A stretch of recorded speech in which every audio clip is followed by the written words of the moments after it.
Let me first talk about our election cycle, which has been clearly the most interesting election cycle that I've ever seen. I've never seen anything like this. I was peripherally involved in 1976 when Reagan ran against Ford, but that was a first ballot victory for Ford, and it really wasn't as, from what I can remember, nearly as just nasty as this season has been, but we'll get into that. Here's what I would like to say. If you had told me a year ago that the two leading contenders for the Republican nomination would be Trump and Cruz, I'd say that you must be from Colorado, where they just legalized the substance that can cloud your judgment, because there's no way that would happen. So I had to think about that, because I sure didn't see it coming. And so as I began to think about it, I realized what's happened in the last 6 years. And so I go back to the 2010 election, because in 2009 we were horrified by what the Obama administration immediately started to do after he got elected, which was, of course, to pass the omnibus spending bill of $1 trillion. And folks like you rose up and said, this is outrageous. And in fact, in 2010, we had a wave election, and the Republicans took over the House of Representatives. And what changed in Washington? Nothing. Then we had 2012. Of course, we lost the national election for president, but more Republicans were added to the House, more Republicans were added to the Senate, more governorships were added. What changed in Washington?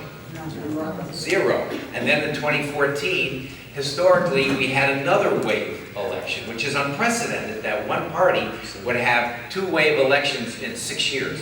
And we ended up then taking over the Senate. We now have 31 governorships. We have 69 of the 99 state legislatures around the country. And yet, with this Republican wave, what changed in Washington?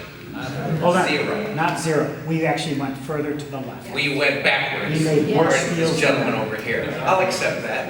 And so now you factor in Trump and Cruz, and you say, yeah, that's right, because we keep sending more and more Republicans to Washington, and you're still not listening. So we end up with two candidates, of course, Trump. Now, ideologically, Cruz is clearly the most principled conservative in the race. There's no doubt about that. But Ted, who I met personally on a number of different occasions, has some problems, and I would call it relatability. He spoke to our Republican Party of Palm Beach County Lincoln Day dinner 2 years ago, and my wife, who's not involved politically, but is a pretty good judge of character, because she married me. She saw Ted Cruz and said, he says everything right, but he's faithful. I just don't kind of trust him. He just comes across, and she grew up as a Baptist. She said he reminds me of Elmer Gantry. Some of you might remember that movie where this was a hard-nosed preacher who ended up not really living the lifestyle that he was preaching others should live. Now, I just had a meeting with Ted a week ago down in Fort Lauderdale when we had our RNC meeting. We had a meeting with about 12 of us. And in that kind of setting, he's very good. And when he goes through the issues that matter to us as real conservatives, as true conservatives, he's right there on every single issue, right down the line. The problem is, he's not relatable. So now enters Donald Trump. Donald Trump comes across as the consummate outsider to Washington. Now that could be debated whether he's an insider, outsider or not, but he does. And at this point, I think he's going to win Indiana. I think he's going to win in California. And my conclusion is this: he needs to win the nomination for the Republican Party in July, because if he doesn't, our party is going to divide like we've never seen before. And even though we preach unity and that sort of thing, it's going to be hard if he doesn't get the message. And why is that? I'll answer questions later. It's because his narrative has been, they're fixing the rules, the RNC is rigged, blah, blah, blah. Now, I'm on the Rules Committee of the RNC, and I'm driving down, and I'm listening to Rush Limbaugh, and I'm hearing him say that. and said, you're rigging the game. And I know of personal knowledge that that's not true. Each party sets their rules for how delegates are selected, and all of those rules had to be sent to the RNC by October 1st of last year. And then by RNC rule, they cannot be changed. So then once all of the state rules for selecting delegates were published and sent to the RNC, we then put them all in one book, all 50 states and Puerto Rico, and we sent them out to all 17 candidates and said, here are the rules. That's how it was. In addition, the Convention Rules Committee is different from the RNC Rules Committee. The Convention Rules Committee, where they will review the rules, will be made up of only delegates. So only delegates are going to be able to change the rules if they do in July. And it then has to be approved by a majority of all the delegates at the convention. But I digress, too much in the weeds. I think Donald Trump is going to win the general election after he gets the nomination. Here's why. First, turnout. The turnout that's being driven now hasn't just been Trump, but the turnout that's being driven is astronomically up. Iowa, the very first one, for example, turnout was up 100% in the Republican primary. That's unbelievable. That's unprecedented. And so there's this huge interest in that, and that's going to make a big difference. And the polls aren't picking that up because there's no way a polling company, if you're going to poll like Hillary Clinton and Trump in November, no poll can pick up that increased turnout because you're not going to call like the guy that is a client of mine that I just spoke to about 3 weeks ago. His name is George Gold, 72 years old, from New York, retired down here in Palm Beach County, and he said to me, I want you guys to nominate Trump. I said, why? He said, because I've never voted for a Republican presidential candidate in my life, and I'm voting for Trump. I said, really? He said, yeah, and guess what? Every one of my friends are, too.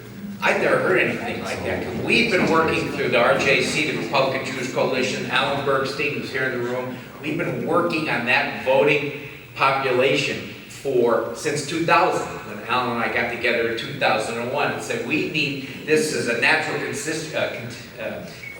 constituency for the Republican Party. We need to work on that. So with that anecdotal story, the turnout, and then the RNC has been, since we lost in 2012, we've been working and focusing on the ground game and digital and data work so that we can target voters since 2013. We have focused on that. We have hundreds and hundreds of people already in place in all of the battleground states, whereas 4 years ago, we didn't have like anybody in Ohio even yet. We already have 100 people in Ohio. We have 100 people in Florida already on the RNC payroll. So we're ready. Plus, we have Reince Priebus. I don't know what you think about him. It's not as important to me as his words, because this man is a man of his words. First of all, I went to the same law school I did, the University of Miami, so that can't be too bad. Marco, by the way, and Reince Priebus were in the same class at the University of Miami. I was at the University of Miami when we had cardboard classrooms and no air conditioning, but I'm showing my age. But here's what Reince said last week in a speech. He said, the accomplishments we've made this year and last year mean very little unless we all support our candidates. And he said, this goes for everyone, whether you're a county party chairman, an RNC member, or a presidential candidate. He said, our candidates have a special opportunity to show leadership on this front. So he's reaching out to everybody who is a candidate to say, no matter who our nominee is, we must support that person. Can I interrupt for 1 second? Breaking news. Yes. Indiana has been called for Trump. Yes!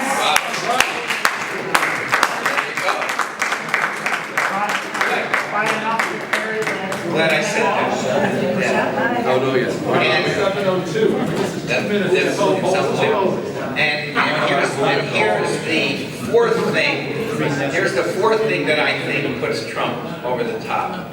Every time the radical leftists and their minions protest and riot that actually has the opposite effect, I think, of what they see. I think people look at that and go, no, stop it. You mean burning the American flag doesn't get the average Midwesterner Right. like me rooting for the people burning the American Like flag? those Midwestern kids I saw today, right? They're going like that Yeah. to Trump. Yeah. Okay? That's an affront to everybody. Exactly. Everybody. And I think George Gold, my friend that I was telling you about, sees that, and he's going to not only go to the polls, he's going to get his friends to go to the polls. Okay? And all of us that are baby boomers, all of us have parents or grandparents that fought in World War II. And we see this kind of stuff, and we're going to say, no, enough is enough. Even if you're what Rush would say is a low information voter, which you guys obviously are not. Okay? No, I think people are getting to the point where they realize what we've been saying for the last, really, 6 years. The future of the Republic is at stake. And I think it's finally filtering through to everybody when they see that what's been going on. So that's why I think Trump is going to win to be the next president of the United States. So we'll see what happens.